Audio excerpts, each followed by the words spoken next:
Good morning students. आप सभी का स्वागत है DKP एकेडमी में। मैं दीपक कुमार आप सभी का स्वागत करता हूं। आज के इस वीडियो में हम पढ़ने वाले हैं बहुपद अध्याय 1। ओके, तो सबसे पहले हम समझेंगे कि बहुपद क्या होता है। ओके, तो बहुपद से पहले भी हमें जो है कुछ और चीज़ों को समझना पड़ेगा। उसके बाद आगे जो है हम बहुपद क्या होता है उसे जो है समझेंगे। ओके, तो देखिए सबसे पहले समझते हैं संख्या। इसे आप जानते होंगे कि संख्या या नंबर जो है क्या होती है। तो देखिए संख्या क्या होती है, जैसे कि एक वर्ष में 365 दिन होते हैं। यहाँ पास क्या लिखाया है, एक वर्ष में कितने दिन होते हैं, एक वर्ष में 365 दिन होते हैं। ओके, तो जो ये जो 365 है जो आपका अंकों में लिखा हुआ है, इसे हम क्या कहेंगे, इसे जो है हम संख्या कहेंगे या नंबर कहेंगे। ओके, उसी प्रकार से एक वर्ष में 52 माह होते हैं, 52 सप्ताह होते हैं। ये क्या है आपका 52 जो है ये आपका अंक है, या इसे हम संख्या कहेंगे। ऐसे समझ में। तो जहाँ पास अंकों का उपयोग किया जाए तो उसे हम क्या कहते हैं, उसे हम संख्या कहते हैं या नंबर कहेंगे। ओके, तो ये क्या है आपका संख्या हुआ।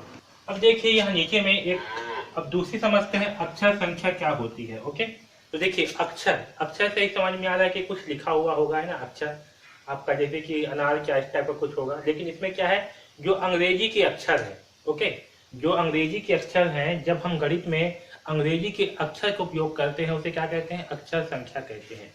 जैसे देखिए माना रायपुर से बिलासपुर की दूरी क्या है, 100 किलोमीटर है। हम यहाँ पर दूरी को क्या मान ले रहे हैं, x से मान ले रहे हैं।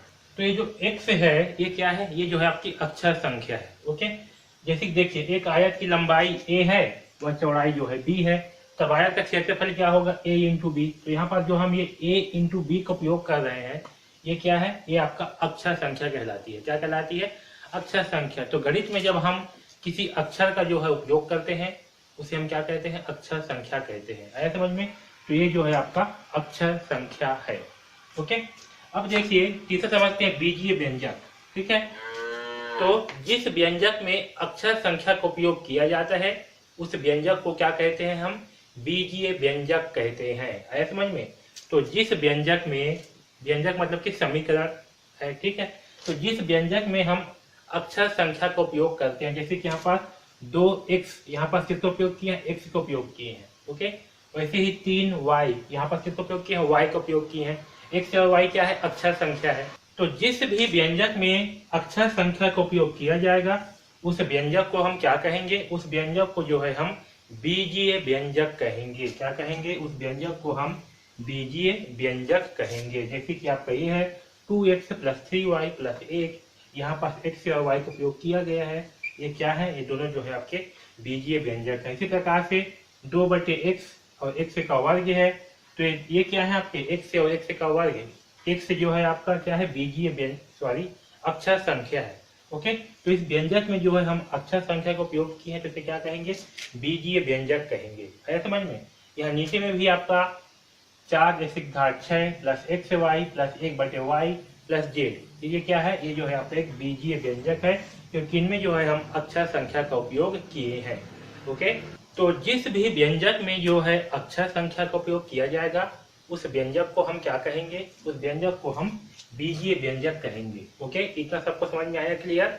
अब आगे जो है पढ़ते हैं बहुपद क्या होती है। ओके, अब समझते हैं कि बहुपद क्या होती है। ओके, तो देखिए बहुपद क्या होती है उससे पहले भी एक छोटा सा टर्म से और समझ लेते हैं। चर और अचर संख्या क्या होती है। क्या संख्या, चर और एक है अचर। तो देखिए पहले समझते हैं अचर संख्या। अचर, अचर मतलब कि क्या समझ में आ रहा है, अचर है ना, अचर। देखिए अचर मतलब क्या होती है, वह संख्या जिसका मान एक निश्चित होता है उसे हम क्या कहते हैं, अचर संख्या कहते हैं। जैसे कि आपका 5 है, ये 5 का मान क्या है, 5 निश्चित ही है, ये कम नहीं होगा ना ही ज्यादा होगा। आपका 5 का मान जो है 5 ही रहेगा, है ना। इसी प्रकार से एक का मान एक ही रहेगा हमेशा, चाहे कहीं भी लिखो एक को, वो हमेशा एक ही रहेगा। ओके, 0 का मान हमेशा 0 रहेगा, चाहे आप उसे कहीं भी लिखो उसका मान क्या होगा, हमेशा 0 होगा। 3, 2, 6 इन सब का मान क्या होगा, एक निश्चित मान ही रहेगा, जो मान लिखाया हुआ है यही रहेगा, चाहे आप इसे कहीं भी लिखो। ओके, तो इन सारे संख्याओं को हम क्या कहते हैं, जो संख्याएं में नंबर है उसको, उसे जो है हम अचर संख्या कहते हैं। क्या कहते हैं, अचर संख्या। अब देखिए चर, चर क्या है, अचर का जस्ट उल्टा है।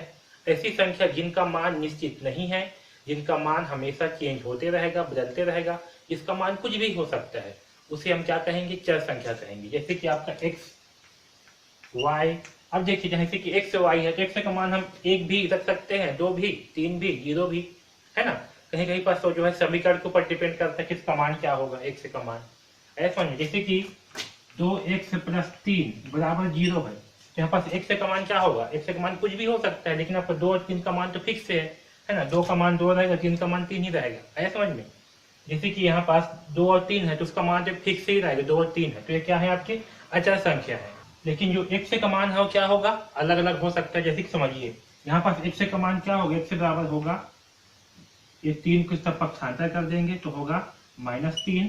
ओके, x का मान आएगा -3/2। यहाँ पास क्या आया, x का मान -3/2। लेकिन यहीं पास अगर मैं 3x + 3 = 0 करूं तो यहाँ पास x का मान क्या आएगा, तो यहाँ पास जो है x का मान कितना आएगा, -1 आएगा, है ना। तो x का मान क्या हुआ, बदला, एक बार -3/2 आया, एक बार में क्या हो गया, x का मान 2 आ गया, ठीक है। तो x का मान क्या है, निश्चित नहीं है, इसका कोई, इसका मान जो है एक निश्चित मान नहीं होगा, इसका मान अलग अलग होगा। इसी प्रकार से y, इसी प्रकार से आप कुछ भी रख सकते हो, a b z, इस प्रकार से, है ना। तो जो अक्षर संख्याएं हैं जनरली वो क्या होती हैं, आपकी चर संख्याएं होती है, यानी कि उसका मान जो है बदलते रहेगा। और जो अचर संख्याएं हैं वो आपके नंबर से होती हैं, वो सब क्या होती हैं, वो जो है आपकी अचर संख्या होती है। ऐसे समझ में। तो ये है चर संख्या और ये है अचर संख्या। अब समझते हैं बहुपद क्या होती है। तो देखिए, जिस बीजीय व्यंजक में प्रत्येक अक्षर संख्या की घात पूर्ण संख्या होती है उसे बीजीय व्यंजक को हम बहुपद कहते हैं। तो देखिए, जो आपका बहुपद है, बहुपद क्या है, आपका बीजीय व्यंजक का एक प्रकार है। ओके, और कैसा प्रकार, तो ऐसा बीजीय व्यंजक, यानी कि हम ऐसा बीजीय व्यंजक को बहुपद कहते हैं जिसकी, मतलब जिस बीजीय व्यंजक में जो चर संख्याएं हैं उसकी घात अगर पूर्ण संख्या हो, ठीक है, क्या हो, पूर्ण संख्या, उसे हम क्या कहते हैं, बहुपद कहते हैं। अब समझिए कि पूर्ण संख्या क्या होती है। तो पूर्ण संख्या क्या होती है, पूर्ण संख्या जो है 0 से लेकर के अनंत तक जितने भी आपके धनात्मक संख्याएं हैं, जो धन वाली संख्याएं हैं, ठीक है, ये सब क्या है, जो ये सब जो है आपके पूर्ण संख्याएं कहलाती है। ओके, 0 से लेकर के 1 2 3 4 5 6 7 8 ऐसे करते हुए अनंत तक जो पूरी संख्या है वो सब क्या कहलाती है, आपके पूर्ण संख्याएं कहलाती है। ओके, तो बहुपद क्या होती है, जिस बीजीय व्यंजक में प्रत्येक अक्षर संख्या की घात, ओके, पूर्ण संख्या होती है, उस बीजीय व्यंजक को हम बहुपद कहते हैं। आया समझ में। चलिए एग्जाम्पल के माध्यम से समझते हैं तो ज्यादा अच्छे से जो है समझ में आएगा। तो देखिए बहुपद क्या होंगे और क्या नहीं, उसे जो है लिखते हैं, ठीक है। देखिए बहुपद संख्या क्या क्या होंगी। यहाँ देखिए पहले एग्जाम्पल में यहाँ पास अक्षर संख्या क्या है, x है, x की घात में क्या है, 2 है, और 2 क्या है, आपका पूर्ण संख्या है। ओके, तो ये 2x की घात 2 + 3 ये क्या होंगे, आपके बहुपद होंगे। क्यों, क्योंकि जो इसमें अक्षर संख्या है इसकी घात क्या है, एक पूर्ण संख्या है, इसलिए क्या होगा, ये बहुपद होगा, ठीक है। तो 2x की घात 2 + 3 क्या होगा, बहुपद होगा। ओके, अब देखिए दूसरी संख्या क्या है, x की घात वर्गमूल x + 3 दिया हुआ है। ओके, अब देखिए यहाँ पर क्या दिया है, वर्गमूल x + 3। अब समझिए ये जो वर्गमूल है, ओके, ये किस में लगा है, x में लगा हुआ है। किस में लगा है, वर्गमूल x में लगा है। तो x की घात क्या होगा, इस वर्गमूल का मान क्या होता है, इस वर्गमूल का मान होता है 1/2। ओके, यानी कि यहाँ पास x की घात कितना है, 1/2 + 3। इसे हम क्या लिख सकते हैं, इसे जो है हम x की घात 1/2 + 3 लिख सकते हैं। और अब देखिए यहाँ पास ये जो x की घात 1/2 है, ये जो 1/2 है, ये क्या है, 1/2 आपका पूर्ण संख्या नहीं है। ओके, इसलिए x की घात 1/2 आपका बहुपद संख्या नहीं होगा। आया समझ में।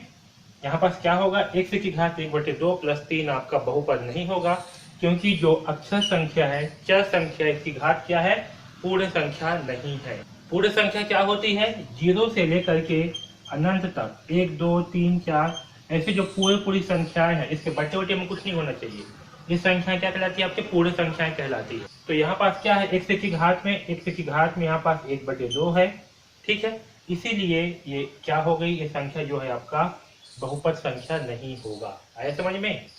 आगे देखिए 3x की घात 5 + 6/x।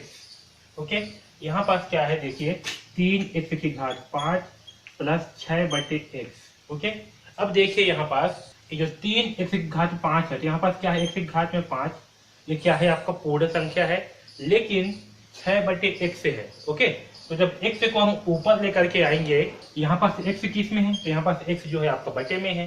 तो जब इस x को हम ऊपर लेकर के आएंगे तो क्या होगा, यहाँ हो जाएगा 3 x की घात 5 प्लस 6 x की घात -1।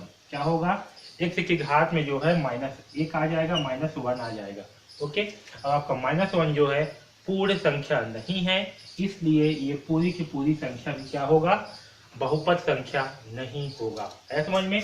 तो आपका ये जो है बहुपद संख्या नहीं है, ये भी जो है बहुपद संख्या नहीं है, क्योंकि इसमें जो अक्षर संख्या है उसकी घात क्या है, पूर्ण संख्या नहीं है।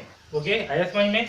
तो इन दोनों कंडीशंस को याद रखना। पहला तो जिस भी चर संख्या की घात में वर्गमूल होगा, या जो भी चर संख्या या जो भी अक्षर संख्या आपके बटे में होगा, वो संख्या बहुपद संख्या नहीं होगी। है समझ में? ठीक है, तो ये दोनों क्या है, आपके बहुपद संख्या नहीं है। ओके, चलिए आगे देखते हैं। और अब देखिए तीसरा एग्जाम्पल, 8x + 7, x की घात में क्या है, कुछ भी नहीं है, मतलब 1 है, मतलब क्या होगा, ये बहुपद संख्या है। तो 8x + 7 क्या है, बहुपद संख्या है। यहाँ देखिए वर्गमूल 2, y की घात 2 + 3y। अब यहाँ देखिए, यहाँ पास जो वर्गमूल है वो किस में लगा हुआ है, 2 में लगा हुआ है। किस में लगा हुआ है, 2 में। हमें इस संख्या से कोई मतलब नहीं है, हमें मतलब है कि किससे, अक्षर संख्या से, कि अक्षर संख्या की घात क्या है। ओके, तो यहाँ पास क्या है, वर्गमूल 2 के साथ में y की घात 2 है, इस y की घात में क्या है, 2 है, एक पूर्ण संख्या है, इस अक्षर संख्या की घात में पूर्ण संख्या है, इसलिए क्या होगा, ये भी आपका अक्षर संख्या बहुपद होगा। ओके, क्योंकि y की घात में 2 है, यहाँ पर क्या है, y की घात में कुछ नहीं है, मतलब 1 है, यानी कि ये संख्या क्या होगी, बहुपद संख्या होगी। इसी प्रकार देखिए यहाँ पास x की घात 2 है, 1/2 x + 3। अब देखिए यहाँ पास x की घात 2 है, 2 मतलब क्या है, पूर्ण संख्या है। यहाँ पास x की घात में क्या है, 1 है, कुछ नहीं है, मतलब क्या है, 1 है, यानी कि x की घात में पूर्ण संख्या है। ओके, इसके सामने में क्या है, इससे मतलब नहीं है हमें। ठीक है, ये जो x है अक्षर संख्या है, इसके सामने में बटे रहे या फिर वर्गमूल रहे, इससे कोई मतलब नहीं है। है समझ में? हमें x से मतलब है, किससे मतलब है, हमें x से अक्षर संख्या से मतलब है। इसकी घात जो है वो पूर्ण संख्या होनी चाहिए, फिर वो आपका बहुपद है। समझ में? तो भी क्या होगा, आपका बहुपद होगा, यानी कि x की घात 2 - 1/2 x + 3, ये क्या होगा, आपका बहुपद संख्या होगा। यहाँ पास देखिए y की घात 3 - वर्गमूल 2 y की घात 2, हमें किससे मतलब है, अक्षर संख्या से। इसकी घात में पूर्ण संख्या है, मतलब क्या होगा, ये संख्या भी बहुपद संख्या होंगे। आया समझ में? तो इन सातों एग्जाम्पल्स में से आपका ये वाला और ये वाला, ठीक है, इन दोनों को छोड़ करके बाकी सभी संख्याएं क्या है, बहुपद संख्या है। ये दोनों जो है बहुपद नहीं है, ये दोनों क्या होंगे, आपका केवल बीजीय व्यंजक होंगे, बहुपद नहीं होंगे। आया समझ में? तो बहुपद क्या होती है, फिर रिपीट कर रहा हूँ, जिस बीजीय व्यंजक में प्रत्येक अक्षर संख्या की घात पूर्ण संख्या होती है, उस बीजीय व्यंजक को हम बहुपद कहते हैं। है समझ में? तो ये जो है बहुपद हुआ। ओके, तो इस वीडियो में बस इतना ही। DKP एकेडमी से जुड़ने के लिए धन्यवाद।